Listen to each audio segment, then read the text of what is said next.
Aptas Ayurveda. Reach Ayurveda to each. Ayurgrama 2.0, a unique national level Ayurveda contest on behalf of Charaka Jayanti 2024 with the theme Charaka for Change. In collaboration with Vishwa Ayurved Parishad, organized by Aptas Ayurveda Trust, supported and guided by National Commission for Indian System of Medicine, Rashtriya Ayurveda Vidyapith, Morarji Desai National Institute of Yoga, sponsored by Ashtavaidyan Thaika Tumos, Vaidyaratnam Aushadashala Trishur Kerala, Ayurveda Shramam Private Limited Chennai, Tamil Nadu, Unit of Shri Hospitals Group, Shri Dhutapapeshwar Private Limited Mumbai. Prize for the contest is sponsored by students of late Vaidyaji Srinivasa Acharya.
सुवर्ण समृद्ध च्यवनप्राश स्वामला, उत्तम दर्जे के आंवले औषधि वनस्पति, गाय का शुद्ध घी एवं शहद से निर्मित तथा स्वर्ण एवं रजत भस्म से समृद्ध च्यवनप्राश श्री धूतपापेश्वर का स्वामला, संपूर्ण स्वास्थ्य एवं उत्तम रोग प्रतिकार शक्ति के लिए सेहत का खजाना, 2 चम्मच रोजाना। Shri Ayurvedic presents Pandit D. Gopalacharlu's Madhifala Rasayanam. It is made with tons of natural sweet lime, lemon and ginger. It works effectively in indigestion, gas trouble, loss of appetite and jaundice. With Pandit D. Gopalacharlu's Madhifala Rasayanam, stay safe, stay healthy.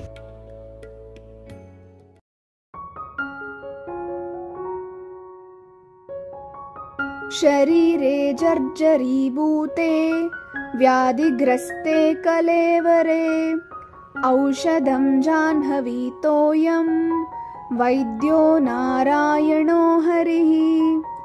ಶರೀರ ಜರ್ಜರಿತ, ವ್ಯಾಧಿಗ್ರಸ್ತ ಮತ್ತು ಕಲೇವರದಂತಾದಾಗ ಗಂಗಾಜಲವೇ ಔಷಧಿ, ಹರಿಯೇ ವೈದ್ಯ. ಅಂತೆಯೇ ಒಬ್ಬ ಸಾಮಾನ್ಯ ವ್ಯಕ್ತಿಯೋರ್ವ ವೈದ್ಯನಾಗಬೇಕೆಂದರೆ ಆಪ್ತದರ್ಶನ ಅತಿ ಮುಖ್ಯ. ನಮ್ಮ ಆಯುರ್ವೇದದ ಘನವೈದ್ಯರಾದ ಮಹರ್ಷಿ ಚರಕರ ಆಪ್ತದರ್ಶನದಲ್ಲಿ ಹಾಗೂ ಶ್ರೀ ಜಗದ್ಗುರು ಶಿವಾನಂದ ವಿದ್ಯಾವರ್ತಕ ಸಂಸ್ಥೆಯ ಶ್ರೀ ಡಿಜಿ ಮೆಲ್ಮಾಳಿಗಿ ಆಯುರ್ವೇದ ಮಹಾವಿದ್ಯಾಲಯದ ಮಾರ್ಗದರ್ಶನ ಹಾಗೂ ಶ್ರೀ ಶಿವಾನಂದ ಮಠದ ಶ್ರೀಗಳ ಆಶೀರ್ವಾದದೊಂದಿಗೆ ಆಪ್ತಾಸ್ ಆಯುರ್ವೇದದ ಸಂಯೋಗದಲ್ಲಿ ಹೊಸ ಅನುಭವ ಮತ್ತು ನೆನಪುಗಳ ಪಯಣ ಆಯುರ್ವೇದದ ಕಾನನದಲ್ಲಿ ಹೆಜ್ಜೆ ಗುರುತುಗಳೊಂದಿಗೆ ಶುರು.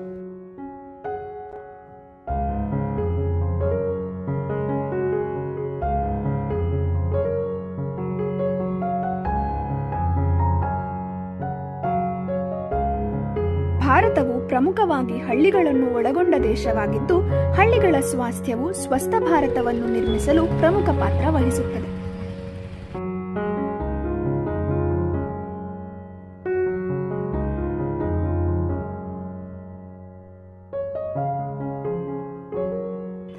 ಆಯುರ್ವೇದವು ಭಾರತದ ಪ್ರಾಚೀನ ವೈದ್ಯಕೀಯ ಪದ್ಧತಿ. ಇದರ ಹುಟ್ಟು ಹಳ್ಳಿಗಳಲ್ಲಿದ್ದರೂ ಇಂದು ಹಳ್ಳಿಗರಲ್ಲಿ ಅದರ ಅರಿವು ನಶಿಸಿ ಹೋಗುತ್ತಿರುವುದು ವಿಷಾದನೀಯ. ಹಳ್ಳಿಗಳಲ್ಲಿ ಆಯುರ್ವೇದವನ್ನು ಪುನರ್ಚೇತನಗೊಳಿಸಲು ಒಂದೊಳ್ಳೆಯ ಅವಕಾಶ ಈ ಆಯುರ್ಗ್ರಾಮ 2.0. ಆಯುರ್ಗ್ರಾಮ 2.0 ಆಚಾರ್ಯ ಚರಕರ ಜಯಂತಿಯ ನಿಮಿತ್ತ ಆಯುರ್ವೇದವನ್ನು ಹಳ್ಳಿಗಳಲ್ಲಿ ಪಸರಿಸಲು ಮುಂದಾಗಿದ್ದು ಪ್ರಶಂಸನೀಯ. ಈ ಒಂದು ಅಮೋಘ ಶಿಬಿರದಲ್ಲಿ ಭಾಗವಹಿಸಿರುವುದು ನಮ್ಮ ಸುಯೋಗ.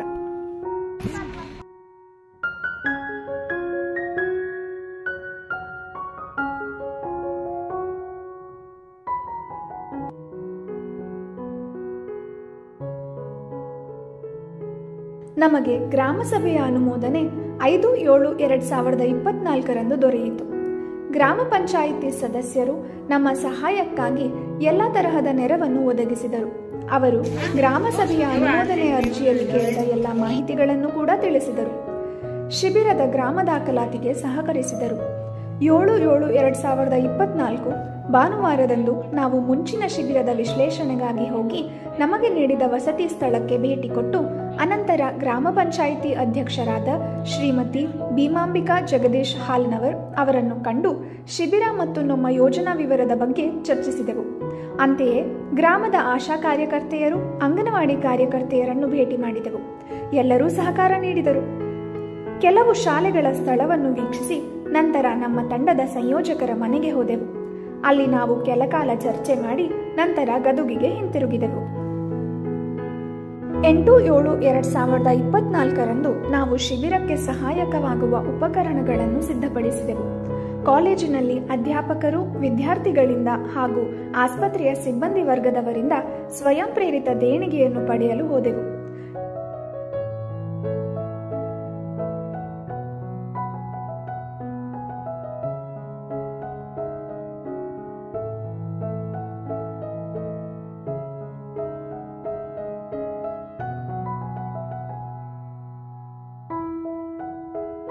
ಡಿಸಿ ಅವರಿಗೆ, ಡಿಎಚ್ಒ ಮತ್ತು ಡಿಎಒಗೆ ಶಿಬಿರದ ಆಮಂತ್ರಣ ಪತ್ರಗಳನ್ನು ಸಿದ್ಧಪಡಿಸಿ ಶಿಬಿರದ ಪೂರ್ವ ವಿಶ್ಲೇಷಣೆ ಮತ್ತು ಸಮೀಕ್ಷೆಗೆ ಹೋದೆವು.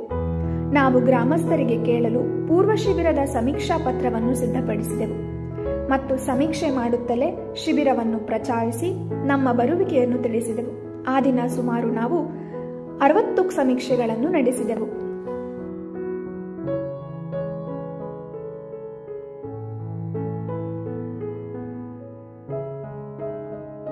ನಂತರ ನಾವು ಅಧಿಕೃತ ಶಿಬಿರಕ್ಕೆ ಸಿದ್ಧತೆ ಆರಂಭಿಸಿದೆವು. ಎಲ್ಲ ಸಿಬ್ಬಂದಿಗಳು ಮತ್ತು ನಮ್ಮ ಪ್ರಾಂಶುಪಾಲರು ಶುಭ ಹಾರೈಸಿ ನಮ್ಮನ್ನು ಗ್ರಾಮಕ್ಕೆ ಬೀಳ್ಕೊಟ್ಟರು.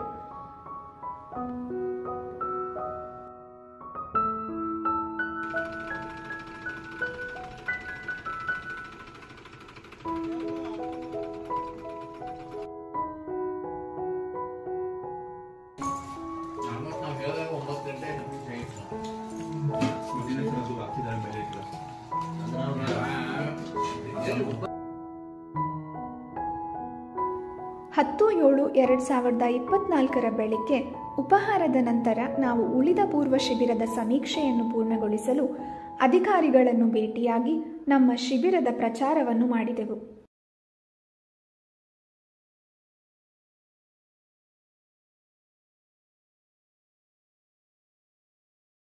ಈ ದಿನ ನಾವು ಪಾಂಪ್ಲೆಟ್ಟುಗಳನ್ನು ವಿತರಿಸಿ ಗ್ರಾಮ ಪಂಚಾಯಿತಿ ವಾಹನದ ಸಹಾಯದಿಂದ ಗ್ರಾಮದ ತುಂಬ ಮೈಕಿನಲ್ಲಿ ಪ್ರಚಾರ ಮಾಡಿದೆವು.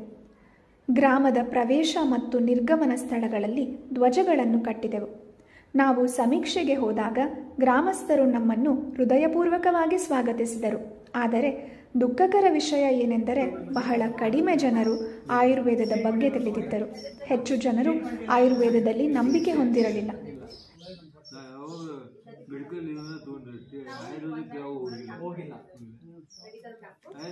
ವಿಶ್ಲೇಷಣೆಯಿಂದ ನಾವು ಅರ್ಥ ಮಾಡಿಕೊಂಡಿದ್ದೇನೆಂದರೆ ಕೇವಲ 40% ಜನರು ಆಯುರ್ವೇದದ ಬಗ್ಗೆ ತಿಳಿದಿದ್ದರು ಮತ್ತು ಅವರಲ್ಲಿ ಕೇವಲ 29% ಜನರು ಆಯುರ್ವೇದದಲ್ಲಿ ನಂಬಿಕೆ ಹೊಂದಿದ್ದರು. ಬಹುಮತ ಗ್ರಾಮಸ್ಥರು ಆಯುರ್ವೇದವು ತನ್ನ ಸಕಾರಾತ್ಮಕ ಪರಿಣಾಮವನ್ನು ತೋರಿಸಲು ಹೆಚ್ಚು ಸಮಯ ತೆಗೆದುಕೊಳ್ಳುತ್ತದೆ ಎಂಬ ಅಭಿಪ್ರಾಯ ಪಟ್ಟಿದ್ದರು. ಅವರಲ್ಲಿ ಕೆಲವರು ಆಯುರ್ವೇದದ ಔಷಧಿಗಳನ್ನು ಒಮ್ಮೆ ಸೇವನೆ ಶುರು ಮಾಡಿದ ನಂತರ ಎಲೋಪತಿ ಔಷಧಿಗಳಿಗೆ ಅವರ ಶರೀರವು ಪ್ರತಿಕ್ರಿಯಿಸುವುದಿಲ್ಲ ಎಂದು ಹೇಳಿದರು. ಆದರೆ ಆಯುರ್ವೇದದ ಆರೋಗ್ಯ ಶಿಬಿರದಲ್ಲಿ ಪಾಲ್ಗೊಳ್ಳಲು ಅವರು ಆಸಕ್ತರಿದ್ದಾರೆಯೇ ಎಂದು ಕೇಳಿದಾಗ ಅವರು ಸಕಾರಾತ್ಮಕ ಪ್ರತಿಕ್ರಿಯೆ ತೋರಿಸಿದರು. ನಾವು ಗ್ರಾಮದ ಶಾಲೆಗಳಿಗೂ ಭೇಟಿ ನೀಡಿ ಆಯುರ್ಗ್ರಾಮ 2.0 ಉದ್ದೇಶ ಮತ್ತು ಗುರಿಗಳ ಬಗ್ಗೆ ವಿವರಿಸಿದೆವು. ವಿದ್ಯಾರ್ಥಿಗಳನ್ನು ಸಂಪರ್ಕಿಸಿ ಆಯುರ್ವೇದದ ಬಗ್ಗೆ ಅವರ ಜ್ಞಾನವನ್ನು ಪ್ರಶ್ನಿಸಿದೆವು.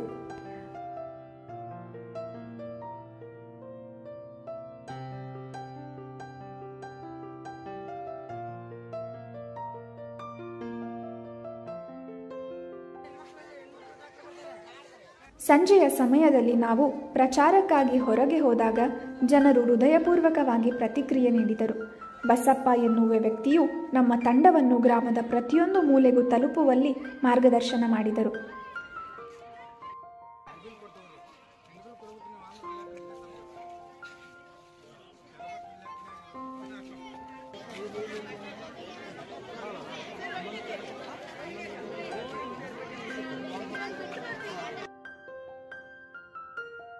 ಪ್ರಚಾರದ ನಂತರ ನಾವು ವಾಸಸ್ಥಳಕ್ಕೆ ಹಿಂತಿರುಗಿ ಮುಂದಿನ ದಿನದ ಬಗ್ಗೆ ಚರ್ಚೆ ಮಾಡಿ ಊಟದ ನಂತರ ದಿನವನ್ನು ಮುಗಿಸಿದೆವು.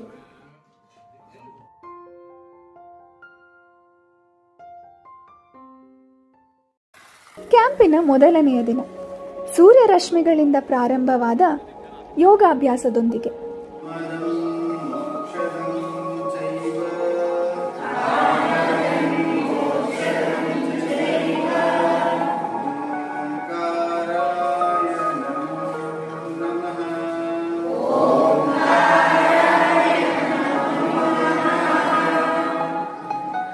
ಸೂರ್ಯನ ಕಿರಣಗಳು ಹೇಗೆ ಹಿಂದಿನ ರಾತ್ರಿಯ ಕತ್ತಲನ್ನು ಹೋಗಲಾಡಿಸಿ ಬೆಳಕಿನ ಭರವಸೆಯನ್ನು ತರುತ್ತವೆಯೋ ಅಂತೆಯೇ ಗ್ರಾಮದಲ್ಲಿನ ಆಯುರ್ವೇದದ ಮೌಢ್ಯದ ಅಂಧಕಾರವನ್ನು ಹೋಗಲಾಡಿಸಿ ಸ್ವಸ್ಥ ಸಮಾಜದ ಆಯುರ್ವೇದದ ಕನಸನ್ನು ಯೋಗಸೂತ್ರದ ಮೂಲಕ ಮಾಡು ನಿತ್ಯ ಯೋಗ ಇಲ್ಲ ರೋಗ ಎಂಬ ಘೋಷವಾಕ್ಯದೊಂದಿಗೆ ನನಸಾಗಿಸುವ ಪ್ರಯತ್ನವೇ ಈ ನಿತ್ಯ ಯೋಗ ಶಿಬಿರ.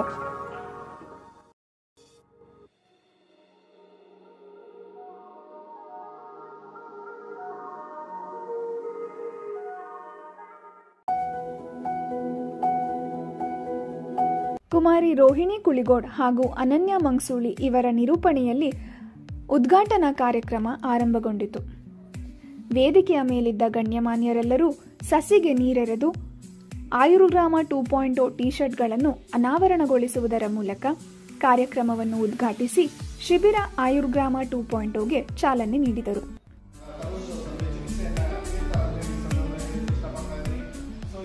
ಕಾರ್ಯಕ್ರಮದ ಅಧ್ಯಕ್ಷರಾಗಿ ಡಾಕ್ಟರ್ ಎಸ್.ಎನ್. ಬೆಳವಡಿ ಅವರು, ಪ್ರಾಚಾರ್ಯರು ಬಿಜಿಎಂ ಆಯುರ್ವೇದ ಮಹಾವಿದ್ಯಾಲಯ ಗದಗ, ಮುಖ್ಯ ಅತಿಥಿಗಳಾಗಿ ಡಾಕ್ಟರ್ ಡಿ ಪಾಟೀಲ್, ನಿವೃತ್ತ ಪ್ರಾಚಾರ್ಯರು ಬಿಜಿಎಂ ಆಯುರ್ವೇದ ಮಹಾವಿದ್ಯಾಲಯ ಗದಗ,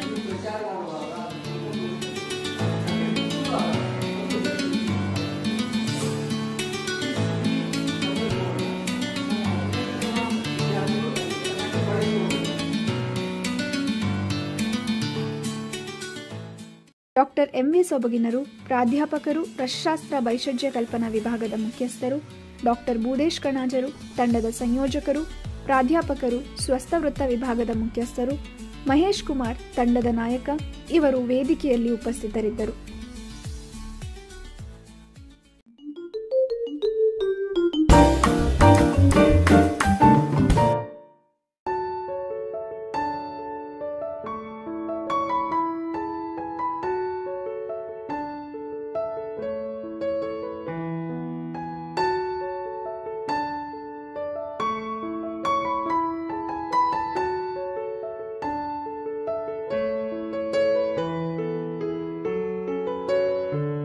ಅದೇ ಸಮಯದಲ್ಲಿ ಗ್ರಾಮದ ಇನ್ನೊಂದೆಡೆ ಡಾಕ್ಟರ್ ಅಶ್ವಿನಿ ಕುಮಾರಿ ಬೇಲಿ, ಮಕ್ಕಳ ತಜ್ಞರು ಇವರ ಸಹಯೋಗದಲ್ಲಿ ಅಂಗನವಾಡಿ ಕೇಂದ್ರದಲ್ಲಿ ಬಾಲಸ್ವಾಸ್ಥ್ಯದ ಆರೋಗ್ಯ ಶಿಬಿರವನ್ನು ಹಮ್ಮಿಕೊಳ್ಳಲಾಗಿತ್ತು. ನೆರೆದಿದ್ದ ಮಕ್ಕಳು ಹಾಗೂ ತಾಯಂದರಿಗೆ ಸ್ವರ್ಣಪ್ರಾಶನದ ಮಹತ್ವವನ್ನು ತಿಳಿಸಿ, ಬಾಲಸ್ವಾಸ್ಥ್ಯದ ಆರೋಗ್ಯ ಸೂತ್ರಗಳನ್ನು ತಿಳಿಸಿ, ಉಚಿತ ತಪಾಸಣಾ ಹಾಗೂ ಚಿಕಿತ್ಸಾ ಶಿಬಿರವನ್ನು ಯಶಸ್ವಿಯಾಗಿ ನಡೆಸಿದರು.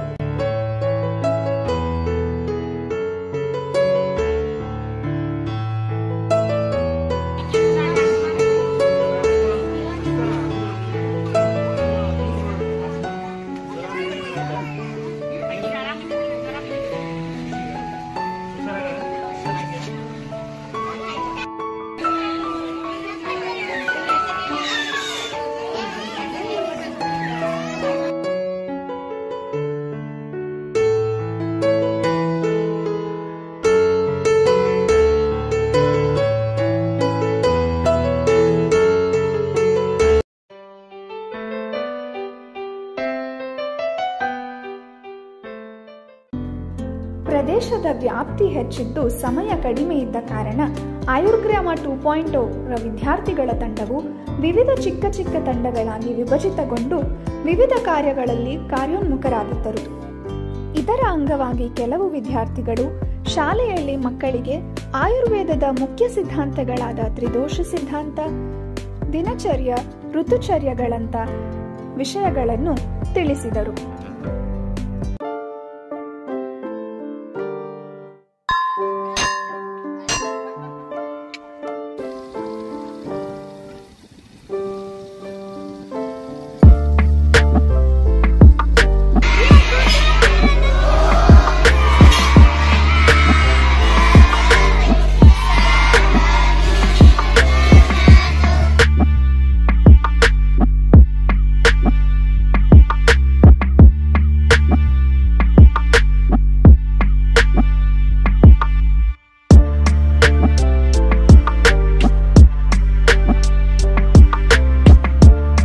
ಇದರಂತೆಯೇ ಮಧ್ಯಾಹ್ನ ಊಟದ ನಂತರವೂ ಕೂಡ ಡಾಕ್ಟರ್ ಅಶ್ವಿನಿ ಕುಮಾರಿ ಬೇಲಿ ಇವರು ಹೊಂಬಳ ಗ್ರಾಮದ ಶಾಲೆಯೊಂದಕ್ಕೆ ಭೇಟಿ ನೀಡಿ ಅಲ್ಲಿನ ಶಾಲಾ ಮಕ್ಕಳಿಗೆ ಉಚಿತವಾಗಿ ಆರೋಗ್ಯ ತಪಾಸಣೆಯನ್ನು ಮಾಡಿ ಚಿಕಿತ್ಸೆ ನೀಡಿದರು.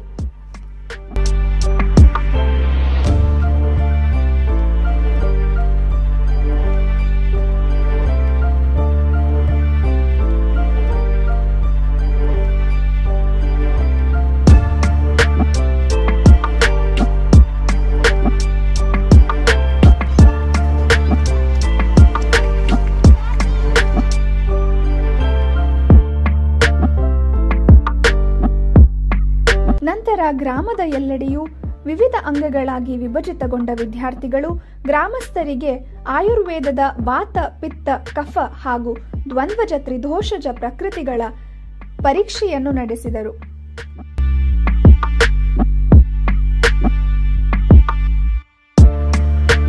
ಗ್ರಾಮದ ಇನ್ನೊಂದೆಡೆ ಆದಿಶಕ್ತಿ ದೇವಾಲಯದಲ್ಲಿ ಆಯುರ್ಗ್ರಾಮ 2.0 ರ ವಿದ್ಯಾರ್ಥಿಗಳು ಗ್ರಾಮಸ್ಥರಿಗೆ ಆಯುರ್ವೇದದ ಮೂಲ ಪದ್ಧತಿಗಳು ಹಾಗೂ ಮೂಲ ಸಿದ್ಧಾಂತಗಳ ಪರಿಚಯವನ್ನು ಮಾಡಿಕೊಟ್ಟು ದಿನಚರ್ಯ, ಋತುಚರ್ಯದ ಮಹತ್ವವನ್ನು ತಿಳಿಸಿದರು.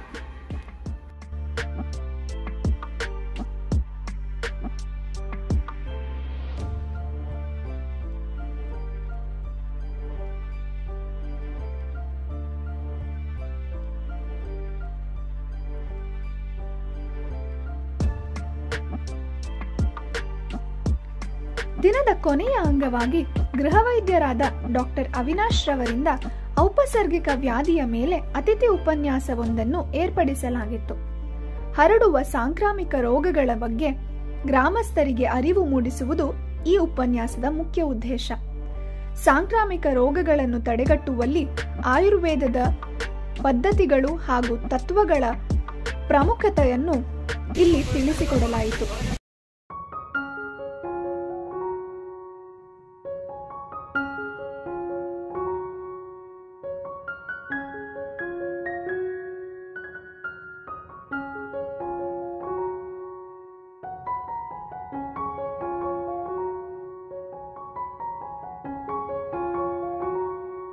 ಎರಡನೆಯ ದಿನದ ಯೋಗಾಭ್ಯಾಸದಲ್ಲಿ ಗ್ರಾಮಸ್ಥರು ಹೆಚ್ಚಿನ ಸಂಖ್ಯೆಯಲ್ಲಿ ಭಾಗವಹಿಸಿದ್ದು ಖುಷಿಯ ವಿಚಾರ. ಯೋಗಾಭ್ಯಾಸದಲ್ಲಿ ಸೂರ್ಯ ನಮಸ್ಕಾರ, ಪ್ರಾಣಾಯಾಮ,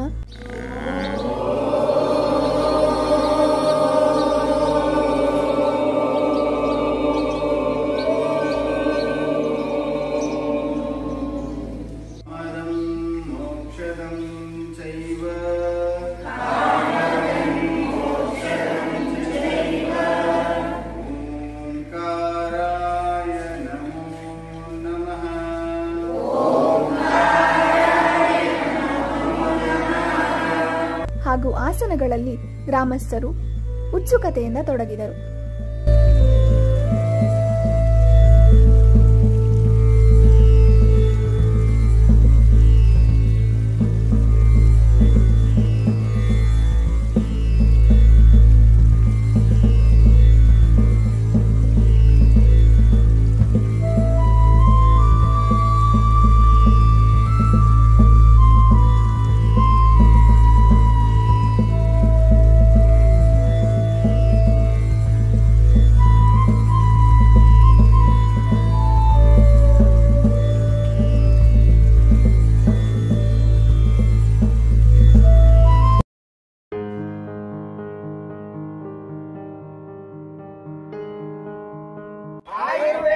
ಆರೋಗ್ಯಕ್ಕಾಗಿ ಆಯುರ್ವೇದ, ಅಡುಗೆ ಮನೆಯಲ್ಲಿ ಆಯುರ್ವೇದ.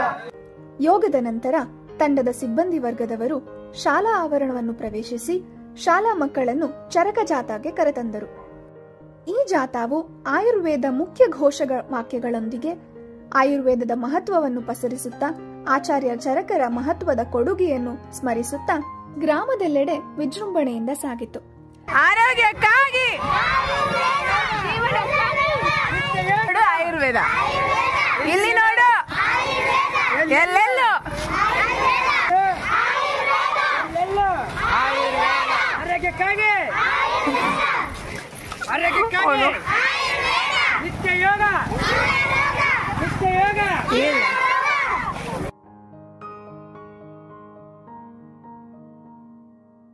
ಆರೋಗ್ಯಕ್ಕಾಗಿ ಆರೋಗ್ಯಕ್ಕಾಗಿ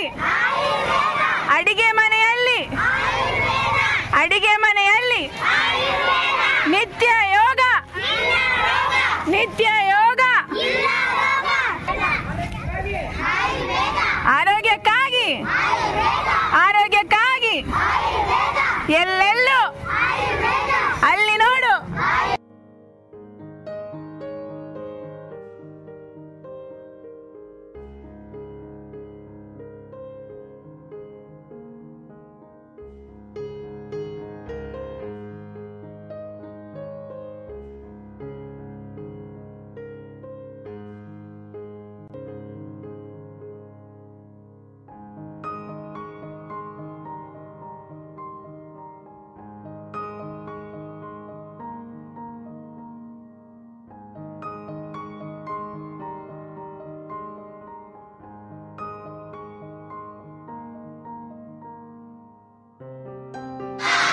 ಆರೋಗ್ಯಕ್ಕಾಗಿ ಆರೋಗ್ಯಕ್ಕಾಗಿ ಆರೋಗ್ಯಕ್ಕಾಗಿ ನೋಡು, ನೋಡು, ಎಲ್ಲ ನಿತ್ಯ ಜೀವನಕ್ಕಾಗಿ, ನಿತ್ಯ ಜೀವನಕ್ಕಾಗಿ ನಿತ್ಯ ಯೋಗ, ನಿತ್ಯ ಯೋಗ. ಚರಕ ಸಂಹಿತೆ ಬರೆದವರು ಆಯುರ್ವೇದ ಮಹರ್ಷಿ.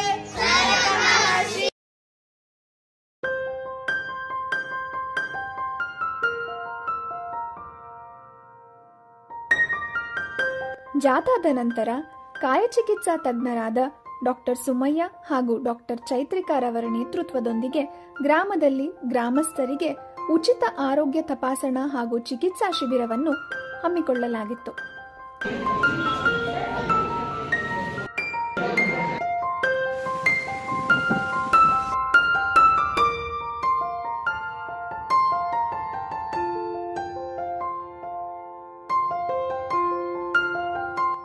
ಮಧ್ಯಾಹ್ನ ತಂಡದ ಸಿಬ್ಬಂದಿ ವರ್ಗದವರಿಂದ ಶಾಲೆಗಳಲ್ಲಿ ಮುಂಚೆಯೇ ತಿಳಿಸಿದಂತೆ ಆಯುರ್ವೇದದ ಕುರಿತು ಭಾಷಣ ಹಾಗೂ ಪ್ರಬಂಧ ಸ್ಪರ್ಧೆಯನ್ನು ಏರ್ಪಡಿಸಲಾಗಿತ್ತು.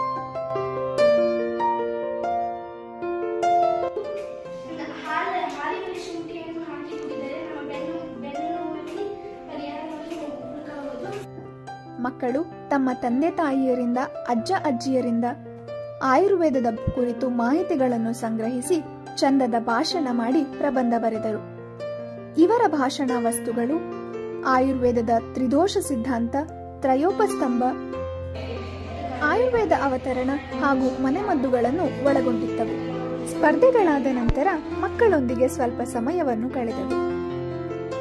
ನಂತರ ಸಂಜೆಯ ವೇಳೆಗೆ ಡಾಕ್ಟರ್ ಚೈತ್ರಿಕಾರವರಿಂದ ಅತಿಥಿ ಉಪನ್ಯಾಸವೊಂದನ್ನು ಏರ್ಪಡಿಸಲಾಗಿತ್ತು.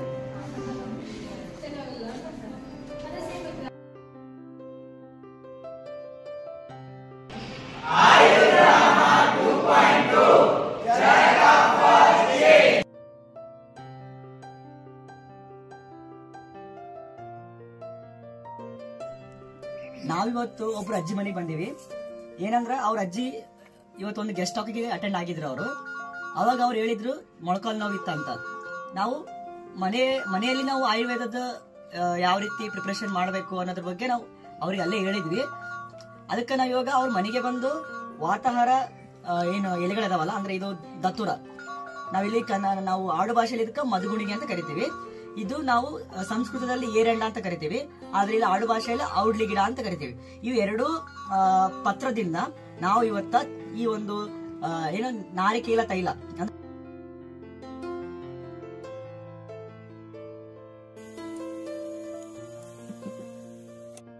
ಐತಲ್ರಿ ನಿಮ್ಗ ಇವಾಗ ಇದು ಒಂದು ಮೊಳಕಾಲ್ ನೋವಿಗೆ ಐತಿ. ಇವಾಗ ನೋಡ್ರಿ ನಿಮ್ಗ ತಲೆ ನಿಮ್ಗ ಅಲ್ಲಿ ಮಕ್ಕಳು ಇರ್ತೋ ನಿಮ್ ಸೊಸಿದವ್ರಿಗೆ ಯಾರಿಗಾದ್ರು ಕೂದ್ಲ ಉದುರೋದಿರ್ಬೋದು ಅಥವಾ ಕೂದ್ಲ ಬೆಳ್ಳಗ್ ಆಗ್ತಿರ್ತಾವ ಅಂದ್ರೆ ಅದಕ್ಕೆ ಏನ್ ಮಾಡ್ಬೇಕಂದ್ರೆ ಸೇಮ್ ಇವಾಗ ಏನ್ ಮಾಡಕತ್ತಂದ್ರೆ ಈ ತರದ ಒಂದ್ ಎಣ್ಣೆ ರೆಡಿ ಮಾಡಿ ಇಟ್ಕೊಂಡಿರ್ತೀರಲ್ಲ ಅದ ಎಣ್ಣೆ ತಗೋಬೇಕು. ಅದಕ್ಕ ಇದು ದಾಸವಾಳದ ಎಲೆ ಗೊತ್ತೈತಲ್ಲ, ದಾಸವಾಳದ ಎಲೆ ಹಾಕ್ಬೋದು, ಉಳ್ಳಾಗಡ್ಡಿ ಮತ್ತೆ ಕರಿಬೇವು, ನೀಲಿಗಿರಿ ತಪ್ಪಲ ಬರ್ತೈತಿ ನೋಡ್ರಿ, ನೀಲಿಗಿರಿ ತಪ್ಪಲ ಅದನ್ನ ಹಾಕ್ಬೋದು. ಇವೆಲ್ಲ ಅಂತಂದ್ ಗೆಸಿಂದ ಹಿಂಗ್ ಮಾಡಿ ಈ ತರ ಒಂದು ಇದು ಮಾಡಿ ಈ ತರ ಒಂದು ಕಟ್ ಮಾಡ್ಕೋಬೇಕು. ಅದನ್ನ ಕಟ್ ಮಾಡ್ಕೊಂಡು ಇದ್ರೊಳಗ ಹಾಕಿ ಕುದಿಸ್ಬೇಕು. ಕುದಿಸಾದ್ಮೇಲೆ ಬರ್ತೈತಲ್ಲ ಅವಾಗ ಅದನ್ನ ಸೋಸಿಗೆಸಿಂದ ತೆಳಿ ದಿನ ತಣ್ಣಿ ಹಚ್ಕೊಂಡ್ಬಿಟ್ರ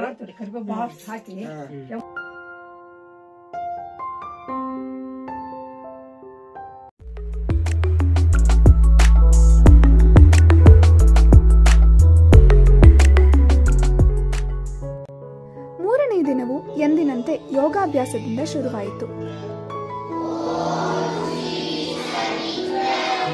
ಈ ದಿನ 4 ಬಾರಿ ಸೂರ್ಯ ನಮಸ್ಕಾರಗಳನ್ನು ಮಾಡಿ ಮಂತ್ರಪಠನೆ ಮಾಡಲಾಯಿತು. ಯೋಗದ ಜೊತೆಗೆ ವಿವಿಧ ತರಹದ ಆಟಗಳನ್ನು ಆಡಿಸಲಾಯಿತು.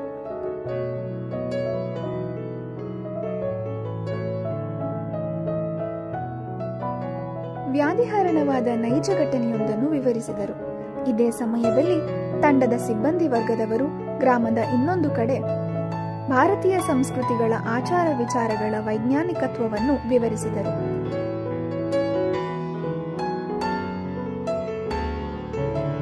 ನಂತರ ನೇತ್ರ ತಜ್ಞರಾದ ಡಾಕ್ಟರ್ ವೀರೇಶ್ ಆಡೂರ್, ಪಂಚಕರ್ಮ ತಜ್ಞರಾದ ಡಾಕ್ಟರ್ ಜಯರಾಜ್ ಬಸರಿಗಿಳದ್ ಹಾಗೂ ಡಾಕ್ಟರ್ ಪ್ರಕಾಶ್ ಮೇಟಿರವರು 3ನೇ ದಿನದ ಉಚಿತ ಆರೋಗ್ಯ ತಪಾಸಣಾ ಹಾಗೂ ಚಿಕಿತ್ಸಾ ಶಿಬಿರವನ್ನು ನಡೆಸಿಕೊಟ್ಟರು. ಮಧ್ಯಾಹ್ನ ಶಾಲೆಗಳಲ್ಲಿ ಮುಂಚೆಯೇ ತಿಳಿಸಿದಂತೆ ತಂಡದ ಸಿಬ್ಬಂದಿ ವರ್ಗದವರಿಂದ ಆಯುರ್ವೇದದ ಕುರಿತು ಭಾಷಣ ಏರ್ಪಡಿಸಲಾಗಿತ್ತು.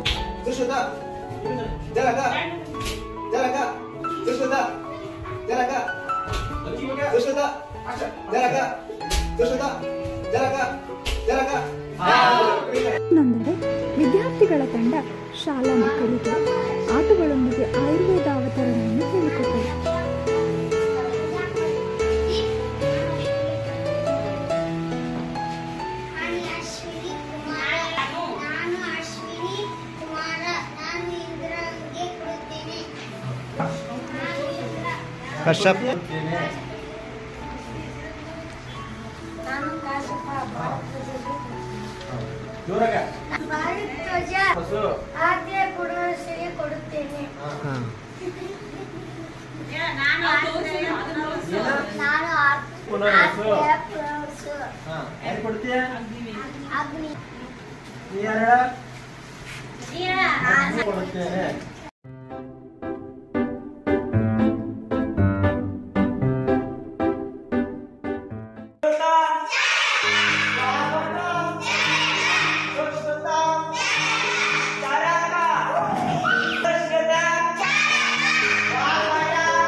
ಮಧ್ಯಾಹ್ನದ ಊಟದ ನಂತರ ಎಲ್ಲಾ ವಿದ್ಯಾರ್ಥಿಗಳಿಗೆ ಕುರ್ಚಿ ಆಟವನ್ನು, ಆಯುರ್ವೇದದ ವಾಕ್ಯವೊಂದನ್ನು, ಬೆಸುಮಾತಿನ ಗುಟ್ಟಿನ ಆಟವೊಂದನ್ನು ಆಡಿಸಲಾಯಿತು.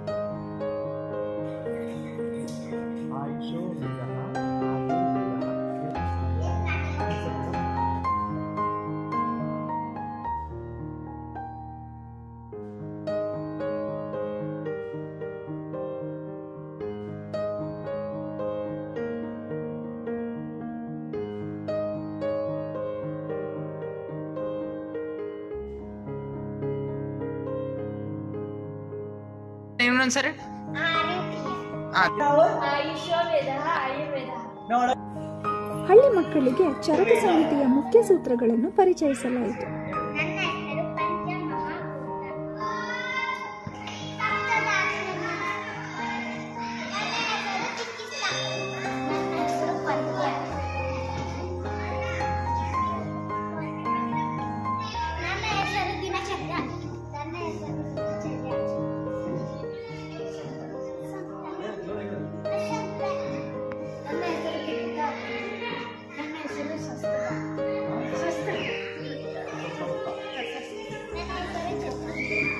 ಪ್ರಮಾಣ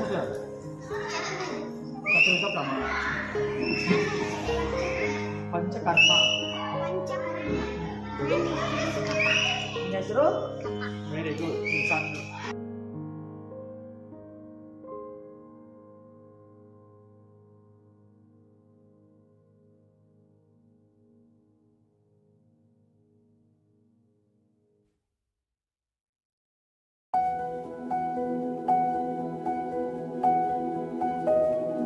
ನಾಲ್ಕನೇ ದಿನದ ಮುಂಜಾವಿನಲ್ಲಿ ಯೋಗಾಭ್ಯಾಸವು ಈ ಬಾರಿ 6 ಸುತ್ತಿನ ಸೂರ್ಯ ನಮಸ್ಕಾರಗಳೊಂದಿಗೆ ಪ್ರಾರಂಭವಾಯಿತು.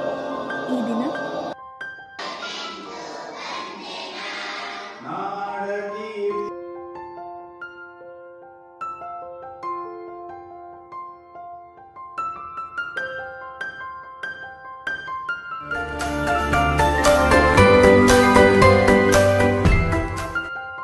ಜೋರು ಮಳೆ ಇದ್ದ ಕಾರಣ ಈ ದಿನದ ಉಚಿತ ಆರೋಗ್ಯ ತಪಾಸಣಾ ಹಾಗೂ ಚಿಕಿತ್ಸಾ ಶಿಬಿರಕ್ಕೆ ಕೊಂಚ ತೊಂದರೆಯಾಯಿತು ಎಂದು ಕಿವಿ, ಮೂಗು, ಬಾಯಿ ಹಾಗೂ ಗಂಟಲು ತಜ್ಞರಾದ ಡಾಕ್ಟರ್ ಮಮತಾ ಹಾಗೂ ಕಾಯಚಿಕಿತ್ಸಾ ತಜ್ಞರಾದ ಡಾಕ್ಟರ್ ಸಂತೋಷ್ ಬೆಳವಡಿ ರವರು ಗ್ರಾಮಸ್ಥರ ಆರೋಗ್ಯವನ್ನು ತಪಾಸಿಸಿ ಸೂಕ್ತ ಆಯುರ್ವೇದ ಚಿಕಿತ್ಸೆಯನ್ನು ನೀಡಿದರು.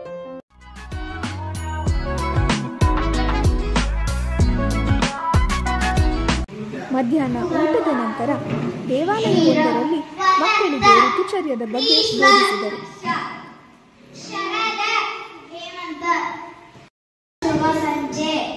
ಆಯುರ್ವೇದ ಒಂದು ಪ್ರಾಚೀನವಾದ ವೈದ್ಯಕೀಯ ಶಾಸ್ತ್ರ. ಆಯುರ್ವೇದ ಎಂದರೆ ಆಯುಷೋವೇದ ಆಯುರ್ವೇದ. ನಾಟಿ ವೈದ್ಯರನ್ನು ಕಾಣುವ, ಅವರ ಅಭ್ಯಾಸದಲ್ಲಿ ಅಡಗಿರುವ ಆಯುರ್ವೇದ ಅಂಶಗಳನ್ನು ಶೋಧಿಸುವ ಕಾರ್ಯವನ್ನು ಕೈಗೆಟ್ಟುಕೊಂಡೆವು.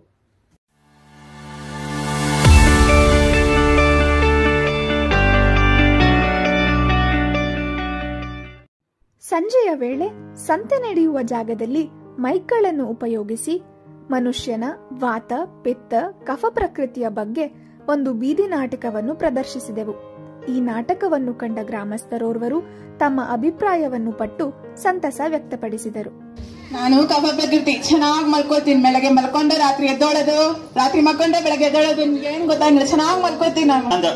10 ಗಂಟೆ ಮಕ್ಕೊಂಡ್ರೆ ಮುಂಜಾನೆ 6 ಗಂಟೆ ಕರೆಕ್ಟ್ ಹೇಳ್ತೀನಿ ನಾನು. ನಂಗೆ ಏನೇನು ನಿದ್ದೆ ನಂಗೆ ಎಚ್ಚರ ಹಂಗಿಲ್ಲ, ಏನೂ ಹಂಗಿಲ್ಲ ನನಗೆ. ಯಾಕೋ ಹಿಂಗ್ಯಾಕೆ ಹೊಡ್ತೀಯ ಗಾಡಿ ನೀನು? ಯಾಕ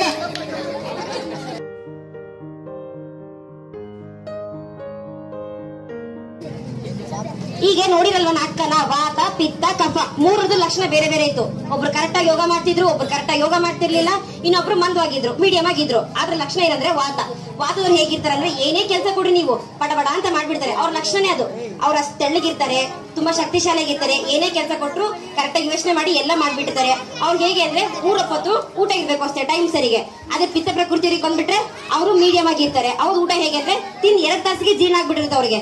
ನಾವು ತಿಂದು 1 ತಾಸಾಗಿ 2 ತಾಸಿಗೆ ಅವ್ರು ಹೊಟ್ಟೆ ಹಸ್ತಾ ಇರುತ್ತೆ. ಅದೇ ವಾತ ಪ್ರಕೃತಿಯಲ್ಲಿ ಹಂಗಲ್ಲ, 3 ಹೊತ್ತು ಸಾಕು ಅವರಿಗೆ. ಅದೇ ಕಫ ಪ್ರಕೃತಿಯವ್ರಿಗೆ ಬಂದ್ಬಿಟ್ರೆ ನೋಡ್ಲಿಕ್ಕೆ ಮಾತ್ರ ದಪ್ಪ ಕಾಣಿಸ್ತಾರೆ ಅವರು. ಬಟ್ ಅವ್ರು ತಿನ್ನೋದೆಷ್ಟು ವಾತ ಪ್ರಕೃತಿಗೆ ಕಡಿಮೆ ತಿಂತಾರೆ. ದಿನಕ್ಕೆ 2 ಹೊತ್ತು ಮಾತ್ರ ಅವ್ರು ತಿನ್ನ. ಏನಕ್ಕೆ ಬೇಕು ನಮ್ಗೆ ಅದೆಲ್ಲ ಅಂತಂದ್ಬಿಟ್ರೆ, ಒಂದು ಆಹಾರ ತಿನ್ಲಿಕ್ಕೆ ಇವಾಗ ವಾತದವ್ರಿಗೆ ಹೆಂಗ್ ಕೊಡ್ಬೇಕು, ಪಿತ್ತದವ್ರಿಗೆ ಏನ್ ಕೊಡ್ಬೇಕು ಆಹಾರನ, ಕಫದವ್ರಿಗೆ ಏನ್ ಊಟ ಕೊಡ್ಬೇಕು ಅಂತ ಅನ್ನೋದು ಬೇಕಾಗುತ್ತೆ. ಅದಕ್ಕೆ ಬೆಸ್ಟ್ ಉದಾಹರಣೆ ಅಂತಂದ್ರೆ ಆಯುರ್ವೇದವನ್ನ ಬಳಸ್ಕೊಂತ ನಾವು ಆ ಒಂದು ಕಾಯಿಲೆಗಳನ್ನ ತಡೆಯುವಂಥದ್ದು, ಕಾಯಿಲೆಗಳ. ಅಲ್ಲಿಗೆ ದಿನ 4ರ ಶಿಬಿರ ಮುಕ್ತಾಯಗೊಂಡಿತು.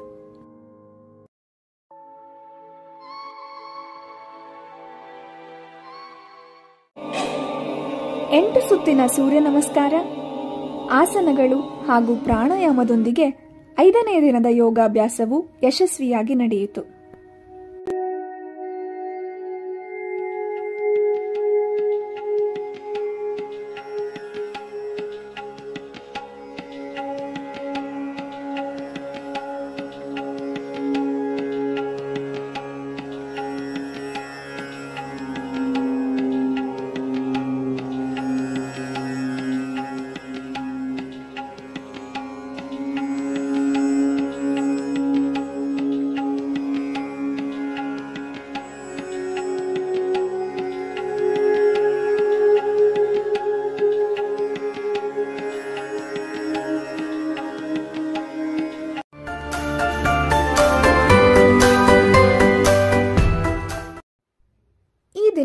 ಸ್ವಚ್ಛತಾ ಕಾರ್ಯಕ್ರಮವನ್ನು ಆಯೋಜಿಸಿಕೊಂಡಿದ್ದು ಗ್ರಾಮ ಪಂಚಾಯಿತಿಯಿಂದ ಶುರು ಮಾಡಿ ಗ್ರಾಮದ ರಸ್ತೆಗಳನ್ನು, ಬಾಲಕಿಯರ ಶಾಲೆಯ ಸುತ್ತಣ ಆವರಣವನ್ನು ಸ್ವಚ್ಛಗೊಳಿಸುತ್ತಾ ಗ್ರಾಮದ ಬಸ್ ನಿಲ್ದಾಣದವರೆಗೂ ಶುಚಿಗೊಳಿಸುತ್ತಾ ಬಂದೆವು. ಇದರ ಮುಂಜಾಗ್ರತಾ ಅಂಗವಾಗಿ ಆರೋಗ್ಯದ ರಕ್ಷಣಾ ಸೂತ್ರವಾಗಿ ಮುಂಚೆಯೇ ಗ್ಲೌಸ್ ಮತ್ತು ಮಾಸ್ಕ್ಗಳನ್ನು ವಿತರಿಸಲಾಗಿತ್ತು.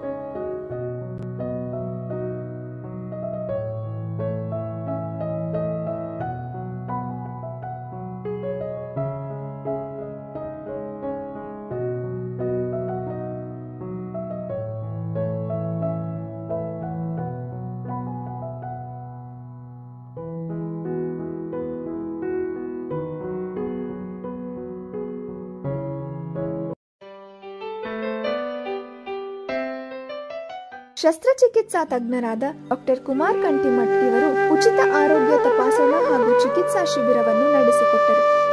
ಮಧ್ಯಾಹ್ನ ಊಟದ ನಂತರ ತಂಡದ ಸಿಬ್ಬಂದಿ ವರ್ಗದವರು ಪಥ್ಯಕಲ್ಪನದ ಬಗ್ಗೆ ಗ್ರಾಮಸ್ಥರಿಗೆ ಅರಿವು ಮೂಡಿಸಿ ಹಾಗೂ ಮಾಹಿತಿ ನೀಡಿ ಕೆಲವು ಮಾದರಿ ಪಥ್ಯಗಳನ್ನು ತಯಾರಿಸಿದರು.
ಪ್ರತಿಯೊಂದು ಹಳ್ಳಿಗಳಲ್ಲಿ ಅರಳಿಕಟ್ಟೆ ಅಂತ ಇರ್ತಾ ಇತ್ತು. ಆ ಅರಳಿಕಟ್ಟೆಯ ಕೆಳಗಡೆ ಕುಂತು ನಾವು ಯಾವುದೇ ತರಹದ ನ್ಯಾಯ ಇರಬಹುದು ಪಂಚಾಯಿತಿಗಳನ್ನ ಮಾಡ್ತಾ ಇದ್ರು.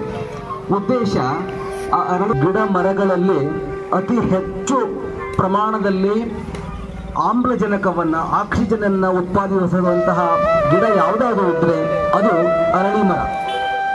ಅಂದರೆ ಜಗತ್ತಿನ ಯಾವ ಸಸ್ಯವೂ ಕೂಡ ಔಷಧಿ ಗುಣರಹಿತವಾಗಿರುವುದಿಲ್ಲ. ಅದರಲ್ಲಿರುವ ಔಷಧಿ ತತ್ವವನ್ನು ಪರಿಗಣಿಸುವ ಹಾಗೂ ಉಪಯೋಗಿಸುವ ಯುಕ್ತಿ ಮತ್ತು ಕೌಶಲ್ಯ ನಮ್ಮಲ್ಲಿರಬೇಕಷ್ಟೆ ಎಂದು ಹೇಳುತ್ತಾ ಔಷಧಿ ದ್ರವ್ಯಗಳಿಗಿರುವ ಪ್ರಾಮುಖ್ಯತೆಯನ್ನು ತಿಳಿಸಿದರು. ಇಂದಿನ ಮಾರುಕಟ್ಟೆಯಲ್ಲಿ ಔಷಧಿ ಸಸ್ಯಗಳ ಕೃಷಿಗೆ ಇರುವ ಅವಶ್ಯಕತೆ ಹಾಗೂ ಪ್ರಾಮುಖ್ಯತೆಯನ್ನು ತಿಳಿಸುತ್ತಾ ಗ್ರಾಮಸ್ಥರಲ್ಲಿ ಔಷಧಿ ಸಸ್ಯಗಳ ಕೃಷಿ ವ್ಯವಸಾಯಕ್ಕೆ ಉತ್ತೇಜನ.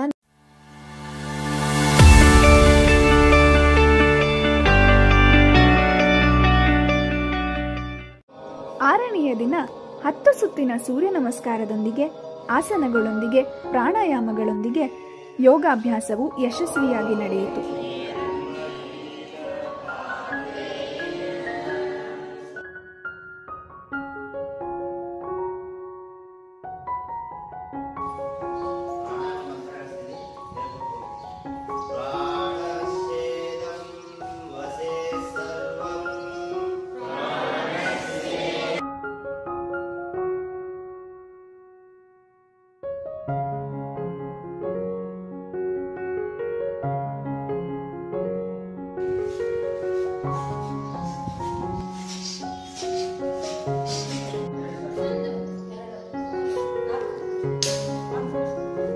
ಹೊಡಿತಿರಲ್ಲ 6 ಹೇಳ್ಬೇಕು, 1 ಹೇಳ್ಬಾರ್ದು.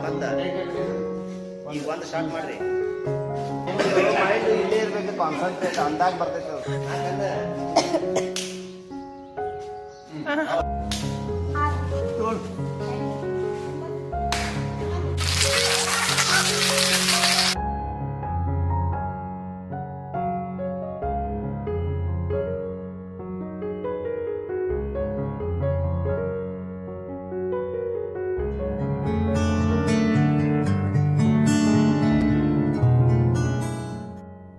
ಈ ದಿನ ಸ್ತ್ರೀರೋಗ ಮತ್ತು ಪ್ರಸೂತಿ ತಂತ್ರ ತಜ್ಞರಾದ ಡಾಕ್ಟರ್ ಜಯಶ್ರೀ ವಿರಕ್ತಮಠ್ ಹಾಗೂ ಡಾಕ್ಟರ್ ಸುವರ್ಣ ನಿಡುಗುಂದಿರವರು ಹೆಣ್ಣು ಮಕ್ಕಳಿಗೆ ಸಂಬಂಧಿಸಿದ ರೋಗಗಳ ಕುರಿತು ಆರೋಗ್ಯ ತಪಾಸಣೆ ಹಾಗೂ ಚಿಕಿತ್ಸಾ ಶಿಬಿರವನ್ನು ನಡೆಸಿಕೊಟ್ಟರು. ಇದರಲ್ಲಿ ಕಾಲೇಜಿನ ಹಾಗೂ ಶಾಲೆಯ ಹೆಣ್ಣು ಮಕ್ಕಳು ಭಾಗಿಯಾಗಿ ಚಿಕಿತ್ಸೆಯನ್ನು ಪಡೆದರು.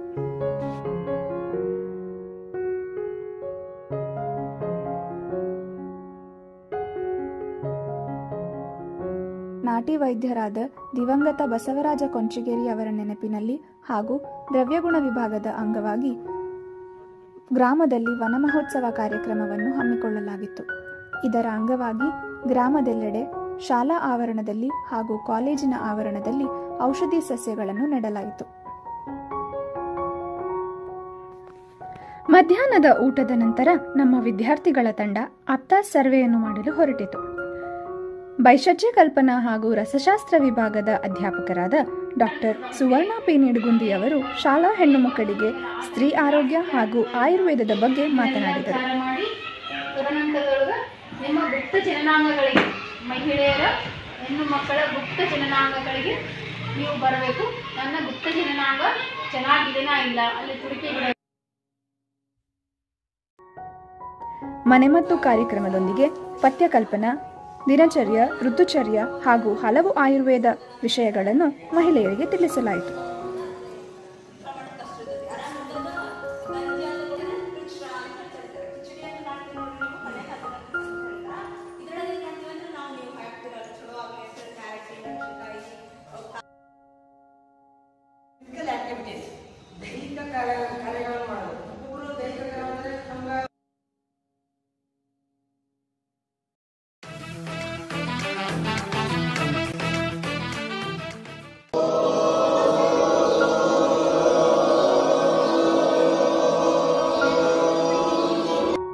ಶಿಬಿರದ ಕೊನೆಯ ದಿನ 12 ಸುತ್ತಿನ ಸೂರ್ಯ ನಮಸ್ಕಾರದಿಂದ ಯೋಗಾಭ್ಯಾಸವು ಚಾಲ್ತಿಗೊಂಡಿತು.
ಆಸಕ್ತಿ ಐತಲ್ಲ ಅದ ನಮಗೆ ಹೆಮ್ಮೆ ಅನಿಸ್ತೈತಿ. ಅವರು ಜೋರ ಚಪ್ಪಾಳೆ ಬರ್ತೈತಿ.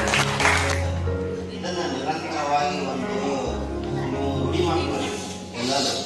ಆಮೇಲೆ ಸೂರ್ಯ ನಮಸ್ಕಾರ 4-5 ಮಾಡಬಾರ್ದು, 4 ಇಲ್ಲ 6 ಬೆಸ 6. ನಾವು ಇಷ್ಟು ದಿವಸ ಅವ್ರ ಕೂಡ ಏನು ತಪ್ಪು ಮಾಡಕತ್ತ ಅವ್ರು ಹೇಳ್ತಿದ್ರು.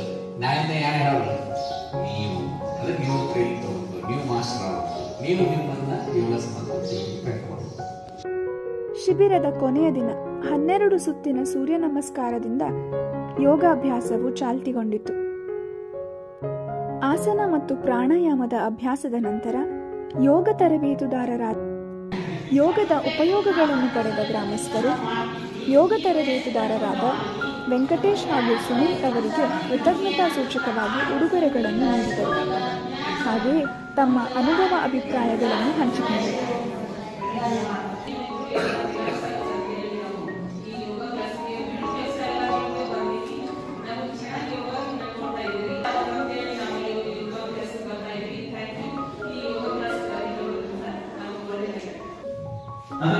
ಜಾಸ್ತಿ ಯೋಗದ ಬಗ್ಗೆ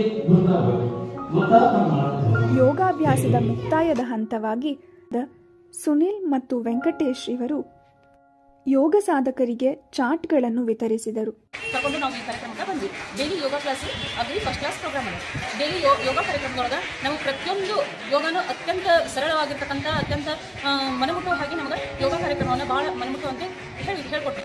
ಪ್ರತಿಯೊಬ್ಬರು ಡಾಕ್ಟರ್ ಸ್ಪೆಷಲಿಸ್ಟ್ ಕರೆಸಿ ಪ್ರತಿಯೊಬ್ಬ ರೋಗಿಗೂ ಅತ್ಯಂತ ಸೂಕ್ತವಾಗಿರ್ತಕ್ಕಂಥ ಔಷಧಿಗಳನ್ನು ಈ ಒಂದು ಕ್ಯಾಂಪ್ನಲ್ಲಿ, ಈ 6 ತಿಂಗಳ ಕ್ಯಾಂಪ್ನಲ್ಲಿ ಪ್ರತಿಯೊಂದು ರೋಗಕ್ಕೂ ಪ್ರತಿಯೊಬ್ಬ ಡಾಕ್ಟರ್ ಬಂದು ನಮ್ಗೆ ಸಲಹೆ ಸೂಚನೆ ಕೊಟ್ಟು ಔಷಧಿಗಳನ್ನು ಕೊಟ್ಟು ನಮ್ಗೆ ಅತ್ಯಂತ ಉಪಯುಕ್ತವಾಗಿರ್ತಕ್ಕಂಥ ಈ ಒಂದು ಯೋಗ ಕಾರ್ಯಕ್ರಮವಾಗಿ ಪ್ರತಿಯೊಂದು ವಿಷಯಗಳನ್ನು ಬಿಡಿಸಿ ಈ ಯೋಗ ಸ್ಟೂಡೆಂಟ್ಸ್, ಈ ಕಾಲೇಜಿನ ಸ್ಟೂಡೆಂಟ್ಸ್ ಎಲ್ಲ ಪ್ರತಿಯೊಂದು ಮನೆಗೆ ಹೋಗಿ ಕಾಂಪ್ಲೇಂಟ್ ಹಚ್ಚಿ ಪ್ರತಿಯೊಬ್ಬ ವ್ಯಕ್ತಿನೂ ಮನಮುಟ್ಟು ಅಂತ ಹೇಳಿ ಅವ್ರಿಗೆ ಈ ಕಾರ್ಯಕ್ರಮಕ್ಕೆ ಬರೋ ಹಾಗೆ ಮಾಡಿ ಪ್ರತಿದಿನನೂ ನಮಗೆ ಒಳ್ಳೆಯ ಉಪಯುಕ್ತವಾಗಿರ್ತಕ್ಕಂಥ ವಿಷಯಗಳನ್ನು ಪ್ರತಿ ವರ್ಷವೂ ಈ ಥರ ಬಂದರೆ ಒಳ್ಳೆಯದಾಗುತ್ತೆ. ಮತ್ತು ಕೊನೆ ಆಯುರ್ ಗ್ರಾಮ 2.0 ಈ ಒಂದು ಕಾರ್ಯಕ್ರಮ ನಮ್ಮ ಹಂಬಳ ಗ್ರಾಮದಲ್ಲಿ ಒಳ್ಳೆಯ ಪ್ರಗತಿಪರವಾಗಿ ನಡೆದಿದೆ ಅಂತ ಹೇಳಲಿಕ್ಕೆ ನಾನು ಇಷ್ಟಪಡ್ತೀನಿ. ಅಡಿಗೆ ಕೋಣೆಯಲ್ಲಿ ಆಯುರ್ವೇದ ಬಳಕೆ ಮತ್ತು ಆರೋಗ್ಯದಲ್ಲಿ ಆಯುರ್ವೇದ ಅನ್ನುವಂತಹ ಒಂದು ವಿಷಯದ ಮೇಲೆ ತಾವೇನಲ್ಲಿ ನಮ್ಮ ಶಾಲೆಯಲ್ಲಿ ಒಂದು ಈ ಆಯುರ್ವೇದ ಒಂದು ಕಾರ್ಯಕ್ರಮವನ್ನು ಆಯೋಜನೆ ಮಾಡಿದ್ದೀರಿ. ಬಹಳ ಅದ್ಭುತವಾಗಿರ್ತಕ್ಕಂಥ ಮತ್ತು ಒಂದು ಪರಿಣಾಮಕಾರಿಯಾಗಿರ್ತಕ್ಕಂಥ ಒಂದು ಕಾರ್ಯಕ್ರಮ ಅಂತೇಳಿ ನಾವಿಲ್ಲಿ ಅದನ್ನು ತಿಳ್ಕೊಂಡಿದ್ದೀವಿ. ಯಾಕಂತಂದ್ರೆ ಇಲ್ಲಿ ಮಕ್ಕಳಿಗೆ ತಾವೇನಿಲ್ಲಿ ಪ್ರಬಂಧ ಸ್ಪರ್ಧೆ ರೂಪದಲ್ಲಿ ಮತ್ತು ಭಾಷಣ ಸ್ಪರ್ಧೆ ರೂಪದಲ್ಲಿ ನಾವು ಬಹಳ ಚೆನ್ನಾಗಿ ಮಕ್ಕಳನ್ನ ಮೋಟಿವೇಟ್ ಮಾಡಿ ಆಯುರ್ವೇದ ಅಂದ್ರೆ ಏನು, ಇಲ್ಲಿ ನಮ್ಮ ಶಾಲೆಗೆ ಬಂದು ಮತ್ತು ನಮ್ಮ ಈ ಹೊಂಬಳ ಗ್ರಾಮದಲ್ಲಿ ತಾವೇನ ಈ ಒಂದು ಕಾರ್ಯಕ್ರಮನ ಹಮ್ಮಿಕೊಂಡಿದ್ದೀರಿ. ನಮ್ಮ DCM ಕಾಲೇಜಿನ ಎಲ್ಲ ಪ್ರಾಚಾರ್ಯರಿಗೂ ಹಾಗೂ ತಮ್ಮ ಅಲ್ಲಿರ್ತಕ್ಕಂಥ ಎಲ್ಲ ಪ್ರಶಿಕ್ಷಣಾರ್ಥಿಗಳು ತಾವೇನಿಲ್ಲಿ ವೈದ್ಯ ಪ್ರಶಿಕ್ಷಣಾರ್ಥಿಗಳು ಬಂದಿದ್ದೀರಿ. ತಮಗೂ ಕೂಡ ನಮ್ಮ ಶಾಲೆಯ ವತಿಯಿಂದ ಎಲ್ಲ ಆಡಳಿತ ಮಂಡಳಿ ವತಿಯಿಂದ ತಮಗೂ ಕೂಡ ನಾನು ಈ ಸಂದರ್ಭದಲ್ಲಿ ತುಂಬ ಹೃದಯದ ಅಭಿನಂದನೆಯನ್ನು ಸಲ್ಲಿಸ್ತೀನಿ. ಶಂಕರ್ಲಿಂಗ ಗುಡಿಯಾಗ ಕ್ಯಾಂಪ್ ಹಾಕಿದ್ವಿ. ನಾವು ಹೋಗಿ ತೋರಿಸ್ಕೊಂಡು ಬಂದ್ವಿ. ಗುಳಿಗೆ ಕೊಟ್ಟಾರ. ಆಮೇಲೆ ಮನೆಗೆ ಕರೆದು ಯೋಗಾಸನ ಮಾಡ್ಸ್ಯಾರ ಮಕ್ಕಳಿಗೆ ದೊಡ್ಡವರಿಗೆ. ಕೂಡ ನಮಗೆ ಭಾಳ ಖುಷಿ ಅನ್ಸೈತಿ. ಅವ್ರು ನಮ್ಮ ಊರಿಗೆ ಬಂದಿದ್ದು ನಾವು ಮಾಡ್ತೀವಿ. ಏನೇನು ಆಗತ್ತೆ ನಮ್ಗೆ ಭಾಳ ಕಾಲು ಕೈ ಮಂಡಿ ಭಾಳ ಬರ್ತೈತಿ. ನೀವು ಯೋಗದಿಂದ ಭಾಳ ಚಲೋ ಆಕತಿ ಮಾಡ್ಕೊತ ಹೋಗ್ರಿ ಅಂದರು. ಅದಕ್ಕೆ ಮತ್ತೆ ರಾತ್ರಿ ಮೇಡಮ್ ಒಬ್ಬರು 6 ಗಂಟೆ ಸುಮಾರು ಬಂದಿದ್ರು. ಬಂದು ಹಿಂಗೆಲ್ಲ ಮನೆ ಮದ್ದು ಯಾವ ರೀತಿ ಮಾಡ್ತೀರಿ ಏನು ಅಂತ ನನ್ನ ಕೇಳಿದ್ರು. ಹಿಂಗೆಲ್ಲ ಔಷಧ ಇಂಥವೆಲ್ಲ ನೀವು ಮನೆಯಲ್ಲೇ ಸಿಗುವಂಥ ವಸ್ತು ದಿನ ಒಂದೊಂದು ಬೆಳ್ಳುಳ್ಳಿ ತಿನ್ನಿರಿ, ಅದರಿಂದ ಆರೋಗ್ಯ ಚಲೋ ಆಗೈತಿ. ಆಮೇಲೆ ಮತ್ತು ಗಿಡಮೂಲಿಕೆಯಿಂದ ಹೊಸ ತಯಾರಾಗುತ್ತೆ. ಕಾಲು ನೋವ್ರಿ ಮೇಡಮ್ ಅಂತ ಕೇಳಿದ್ವಿ. ಇಲ್ರಿ ಕಾಲು ನೋವಿಗೆ ಔಡ್ಲೆಲ್ಲಿ ಮಧುಮುಖಿಯಲ್ಲಿ ಸಣ್ಣ ಕಟ್ ಮಾಡಿ ಅದನ್ನು ಪೀಸ್ ಮಾಡಿ ಹಾಕಿ ಕೊಬ್ಬರಿ ಎಣ್ಣೆ ಹಾಕಿ ಅದನ್ನು ಕುದಿಸಿ ಆಡಿದ ದಿನ ನಮ್ಮ ಮಸಾಜ್ ಮಾಡ್ಕೊಂತ 31 ದಿನ ಮಾಡಿ ಕಡಿಮೆ ಆಗುತ್ತೆ ಅಂದರು. ಆಮೇಲೆ ಅದು ನಮ್ಗೆ ಗೊತ್ತಿಲ್ಲ ರೀ ಮೇಡಮ್ ಮಾಡಕ್ಕೆ ಹೋದ್ರಿ. ಹಂಗಾರೆ ನಮ್ಮ ಅಂತ ಇಲಾಖೆಯಿಂದ ಅದಾರಿ ಡಾಕ್ಟರ್ ಅದಾರ, ಅವ್ರು ಕರ್ಕೊಂಡು ಹೋಗ್ರಿ. ಅವರೆಲ್ಲ ನಮ್ಮ ಸಿಬ್ಬಂದಿ ಹೇಳ್ಕೊಡ್ತಾರೆ, ತಿಳಿಸ್ತಾರೆ, ಮಾಡಿ ಪ್ರಾಕ್ಟಿಕಲ್ ಮಾಡಿ ಹೇಳ್ತಾರೆ ಅಂದ್ರಿ ಅವರು. ಆಯ್ತು ಅಂದ್ ಬಂದ್ರು ಅವರು 3 ಜನ 4 ಜನ ಬಂದ್ರು. ಅವರು ಸಿಸ್ಟರ್ ಬಂದಿದ್ರು. ಬಂದು ನಮ್ಗೆ ಯಾವ ರೀತಿ ಮಾಡ್ಬೇಕು ಅದೆಲ್ಲ ಎಲಿಗಿಲೆ ಕಟ್ ಮಾಡಿ ತೋರಿಸಿ ಅದನ್ನು ಎಣ್ಣೆ ಕುದಿಸಿ ಮತ್ತು ಅದನ್ನು ತೆಗಿಬಿಡಮ್ಮ ಕುದಿಸಿ ಅದನ್ನು ಆರಿಸಿ ಎಲ್ಲ ರೆಡಿ ಮಾಡಿಕೊಟ್ರು. ಅದನ್ನು ನಾವು ಮತ್ತೆ ಅದನ್ನು ತೊಗೊಂಡು ಅದನ್ನು ಸೋಸಿ ಬಾಟ್ಲಿಗೆ ಹಾಕೊಂಡು ದಿನಾನು ನೀವು ಹಚ್ಕೊಳ್ರಿ ಅಂದ್ರೆ ಮೊಣಕಾಲಿಗೆ ಹಚ್ಚಾಕತ್ತೀವಿ 4 ದಿನ ಆತ್ರಿ. ಈಗ ಸ್ವಲ್ಪ ಪರವಾಗಿಲ್ಲ ಮೇಡಮ್ ಇಷ್ಟೆಲ್ಲ ಆಗೈತೆ ನಮ್ಗೆ. ಮತ್ತು ಯೋಗ ಅಂತೂ ನಾವು ದಿನ ಹೋಗಿ ಶಂಕರ ದೇವಸ್ಥಾನದಾಗ ಹೇಳ್ಕೊಡ್ತಾರೆ. ಆಮೇಲೆ ಯೋಗಾಸನದಾಗೂ ಭಾಗವಹಿಸಿದ್ರು. ಯೋಗಾಸನದಾಗ ದಿನಾನು ಎಷ್ಟು 6 ದಿನ ಹೇಳ್ಕೊಡ್ತಾರೆ. ಸೂರ್ಯ ನಮಸ್ಕಾರ ಹೆಂಗೆ ಮಾಡಬೇಕು, ಹಂಗೆ ಯೋಗ ಮಾಡಬೇಕು, ಯಾವ ರೀತಿ ಚಾರ್ಟ್ ಕೊಟ್ರೆ ನಮ್ಗೆ ಇದನ್ನ ನೋಡ್ರಿ, ತಿಳ್ಕೊಡ್ರಿ. ಪ್ರತಿದಿನ ಬೆಳಗ್ಗೆ 6 ರಿಂದ 7 ಗಂಟೆ ಮಾಡೋ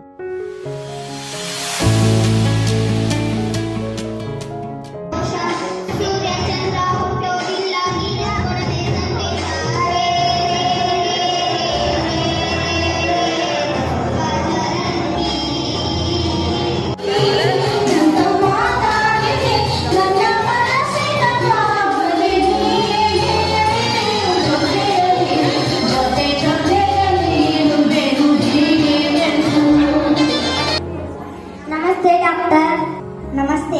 ನನಗೆ ಮೊಣಕಾಲು ತುಂಬಾ ನೋವುತ್ತಿದೆ. ಆಯುರ್ವೇದ ಔಷಧಿಗಳು ಹಚ್ಚಿಕೊಳ್ಳುವುದರಿಂದ ಕಡಿಮೆ ಆಗುತ್ತೆ. ಖಂಡಿತ ಆಗುತ್ತೆ. ನಾನು ನಿಮಗೆ ಉಪನಾಹ ಚಿಕಿತ್ಸೆಯನ್ನು ನೀಡುತ್ತೇನೆ.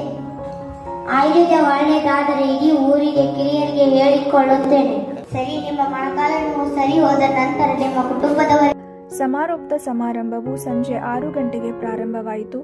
ಈ ಕಾರ್ಯಕ್ರಮದ ಘನ ಅಧ್ಯಕ್ಷತೆಯನ್ನು DGM ಆಯುರ್ವೇದ ಮಹಾವಿದ್ಯಾಲಯದ ಪ್ರಾಚಾರ್ಯರಾದ ಡಾಕ್ಟರ್ SN ಬೆಳವಡಿರವರು ವಹಿಸಿಕೊಂಡಿದ್ದರು. ಇನ್ನು ಮುಖ್ಯ ಅತಿಥಿಗಳಾಗಿ DGM ಆಯುರ್ವೇದ ಮಹಾವಿದ್ಯಾಲಯದ ನಿವೃತ್ತ ಪ್ರಾಚಾರ್ಯರಾದ ಡಾಕ್ಟರ್ GS ಹಿರೇಮಠ ಇವರನ್ನು ಆಹ್ವಾನಿಸಲಾಗಿದೆ. ಮಾತ್ರ ಸಾಧ್ಯ. ಆರೋಗ್ಯಕ್ಕಾಗಿ ಆಯುರ್ವೇದ ನಿತ್ಯ ಜೀವನದಲ್ಲಿ ಆಯುರ್ವೇದ ಎಲ್ಲರೂ ಆಯುರ್ವೇದದಿಂದ ಉಪಯೋಗವನ್ನು ಪಡೆದುಕೊಳ್ಳಲಿ ಎಂದು ಹೇಳ್ತಾ ನನ್ನ 2 ನಂತರ ತಂಡದ ನಾಯಕರಾದ ಮಹೇಶ್ ರವರಿಂದ ಶಿಬಿರದ 7 ದಿನದ ಸಂಪೂರ್ಣ ವರದಿಯ ಮಂಡನೆಯಾಯಿತು. ವಿವಿಧ ಬಗೆಯ ಸ್ಪರ್ಧೆಗಳಲ್ಲಿ ಭಾಗವಹಿಸಿ ವಿಜೇತರಾದವರಿಗೆ ಬಹುಮಾನಗಳನ್ನು ವಿತರಿಸಲಾಯಿತು. ಗ್ರಾಮದ ಮಕ್ಕಳು ಭಾಷಣ ಮಾಡಿದರು, ಹಾಡು ಹಾಡಿದರು. ನಂತರ ಶಿಬಿರದ ಕುರಿತು ಗ್ರಾಮಸ್ಥರು ತಮ್ಮ ಅಭಿಪ್ರಾಯವನ್ನು ಹೇಳಿದರು ಹಾಗೂ ನೆರವಾದ ಎಲ್ಲರಿಗೂ ಸ್ಮರಣಿಕೆಗಳನ್ನು ನೀಡಿ ಗೌರವಿಸಲಾಯಿತು. ಗ್ರಾಮ 2.0 ಶಿಬಿರ ಕೊನೆಗೊಂಡು ಗದುಗಿಗೆ ಹಿಂತಿರುಗುವಾಗ ಹಳ್ಳಿಗರೊಂದಿಗೆ ಬೆಸೆದಿದ್ದ ಈ ಅಮೂಲ್ಯ ಬಂಧವನ್ನು ಬಿಡಿಸಿಕೊಂಡು ಹೋಗುವುದು ಹೃದಯಕ್ಕೆ ಭಾರವೆನಿಸಿತು. ಭಾವುಕರಾದ ಮಕ್ಕಳನ್ನು ಕಂಡ ಮೇಲಂತೂ ಅದು ಇನ್ನೂ ಕಷ್ಟಕರವಾಯಿತು. ಗ್ರಾಮಸ್ಥರೊಂದಿಗೆ ಕಳೆದ ಈ ಸುಂದರ ಸವಿನೆನಪುಗಳನ್ನು ಹೊತ್ತು ದಿನವೂ ಹೊಸ ಅನುಭವ ಹಾಗೂ ಕಲಿಕೆಗಳೊಂದಿಗೆ ಇದ್ದ ಈ ಯಾತ್ರೆಯ ನೆನಪುಗಳು ಸದಾ ನಮ್ಮಲ್ಲಿ ಚಿರಸ್ಮರಣೀಯ. Ayurgrama 2.0 Ayurgrama Ayurbharata. Subscribe and share this video to all and join hands with us to reach Ayurveda to each.